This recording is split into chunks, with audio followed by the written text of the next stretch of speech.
আসসালামু আলাইকুম। পুডিং বানানো খুবই সহজ, তবে পারফেক্টলি পুডিং বানানো একটু টাফ।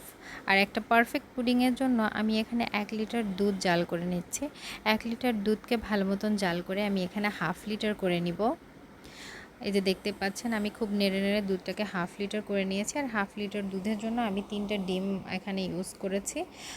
এই 3টা ডিমই ইনাফ।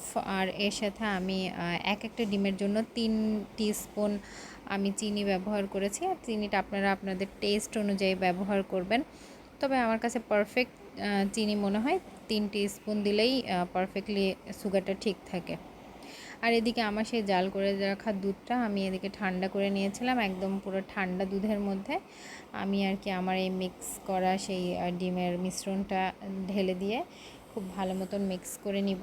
আর দেখবেন অবশ্যই দুধটা যেন ঠান্ডা থাকে, গরম দুধ হলে হবে না। আর এদিকে আমি আমার ক্যারামেলটা রেডি করে নিচ্ছিলাম। আর অনেকেই ক্যারামেলের জন্য অনেক বেশি চিনি ব্যবহার করেন, কিন্তু আমার কাছে অনেক বেশি চিনি ব্যবহার করলে ওটা আমার খাইতে খুব একটা ভালো লাগে না, কেননা অনেক বেশি মিষ্টি হয়ে যায়।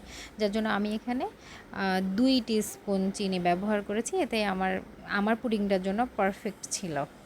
আর দেখতে পাচ্ছেন কি সুন্দর আমার ক্যারামেলের কালারটা এসে গেছে এবং পারফেক্ট ক্যারামেল হয়েছে, যা আমার একটুও হাতে লেগে যাচ্ছে না। আর আমার সেই মিশ্রণটা দুধ ডিম চিনির সেই মিশ্রণটা আমি এখানে সুন্দর মতন একটা ছাকনা দিয়ে ছেঁকে নিয়ে ক্যারামেলের উপরে ঢেলে দিয়েছি। আর ছাকনা দিয়ে ছেঁকে নেবেন আপনারাও, যাতে ক্রিমি ভাবটা থাকে, সরসর বিষয়টা যেন না থাকে। আর এদিকে আমি একটি প্যান বসিয়ে তার মধ্যে পানি দিয়ে পর্যাপ্ত, আর এটাকে আমি 25 থেকে 30 মিনিট কুক করে নিয়েছি। আমি 25 মিনিটই কুক করেছি আর কি। 25 মিনিটে আমার পুডিংটা রেডি হয়ে গিয়েছিল। আর যে দেখতেই পাচ্ছেন কি সুন্দর একটা কালার চলে এসেছে এবং পারফেক্টলি আমার পুডিংটা রেডি হয়ে গেছে। আর কতটা পারফেক্ট হয়েছে আমি আপনাদেরকে একটু কেটে দেখাই। এই যে দেখতেই পারছেন আমার পুডিংটা কত সুন্দর হয়ে গেছে এবং কতটা ক্রিমি ফ্লপি একটা পুডিং হয়ে গেছে।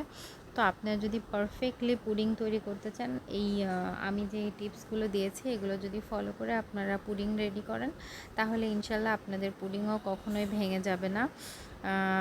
বাই দ্য ওয়ে, আমি কিন্তু পুডিংটাকে 2 ঘন্টার জন্য ফ্রিজে রেস্টে রেখেছিলাম।